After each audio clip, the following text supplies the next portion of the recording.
Okay, this will be a video in spiritual warfare, I guess. It will be anger and how it's an infection. Okay? One thing you'll learn as you follow God is you will change. He will change you and he will make you better. But also there's another thing, is anger is an emotion that you have to learn to control, right? Because anger leads to rage and rage leads to hate, right? And if you don't control your anger and you don't let it go, it'll fester like a virus. It infects you. I'll do a good example of this.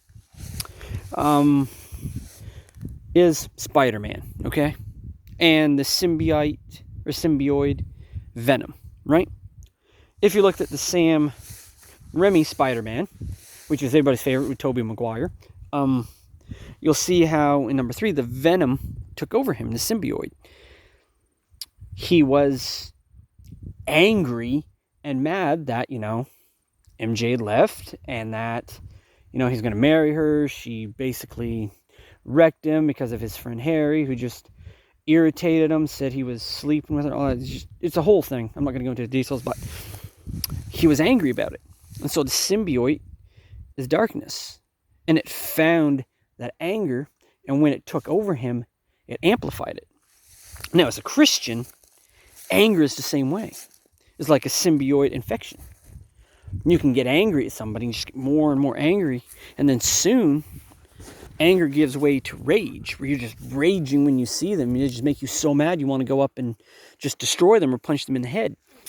And that's when it starts getting dangerous, and then you can get hate, to where you hate the person, to where you wish the worst on them, and you start praying for their demise and downfall. And that is very dangerous as a Christian when you start doing that. When you start praying that God would destroy your enemies. Like, just because it's, selfishness or anger or hate that you don't like the person. So like, God, I wish you'd wreck their life. I wish you would ruin everything they have. And you would just make them absolutely miserable because I don't like them because they hurt my feelings. That's what it's like. And as a Christian, we have to have peace, love, joy, tranquility, and just resting in God. But if you let anger and hatred and disagreements grow and fester, then it becomes an infection that slowly takes over you, and it is very hard to get rid of. Rage is easy. Being angry all the time, some people can do it. It's better. It makes them feel good, but it actually makes you feel empty. It makes you explode and rage at people you may not even want to explode at, like your family. And you have to learn to release the anger. Now, I'm not saying there's certain situations where you don't get angry. Like even Jesus got angry, but it was righteous anger. He was mad at injustices, is what he was. Like when they were in the temple and it was the money changers, is because they made his father's house a den of thieves. He was angry. He flipped tables over. He had a whip and he freaking whipped them and sent them at the door and threw their tables and stuff everywhere. That's a righteous anger. He wasn't just mad at them because they were a person. He was mad because they were basically making his father's home to a den of thieves.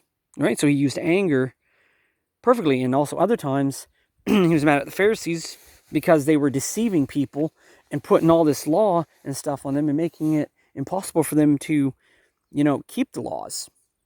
And that was directed at them and the religious leaders. It wasn't personal anger. He just didn't like what they were standing for. See, he wasn't just raging at everybody. He didn't just flare up and say, "Oh, Peter, you're a freaking idiot. You don't know nothing. You bunch of disciples, I'm here training you, and you don't know nothing. You don't listen to me, you bunch of freaking idiots." When did God ever say that? Right? When did Jesus ever just explode at his disciples? He never did. He never gave in to anger. He only used anger in certain points of the Bible where he was angry, right? But he had control over it. As part of being a masculine man, is learning to control your emotions. You're not a snowflake. You're not a little pansy-manzy baby that throws a temper tantrum because somebody's mean to you, right? You don't embrace your anger and hate. You release it, right? You don't hold on to it. Because eventually, the more you hold on to anger and hatred, it's going to affect your gift, right? It's going to affect you. You are not going to be able to be effective at it because, your anger and your rage ultimately destroys you. And you'll end up destroying stuff, and it will infect you like a virus. So, let go of your anger, trust God, and He will guide you, okay?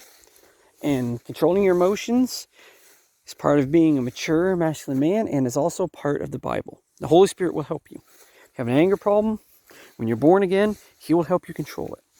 You just have to be willing to embrace it and accept it, okay? So, as long as you are, then you'll have peace and happiness, and anger doesn't serve you or have any purpose. And whenever you get angry or rage, it doesn't help anybody. Okay? So just let it go. Trust God.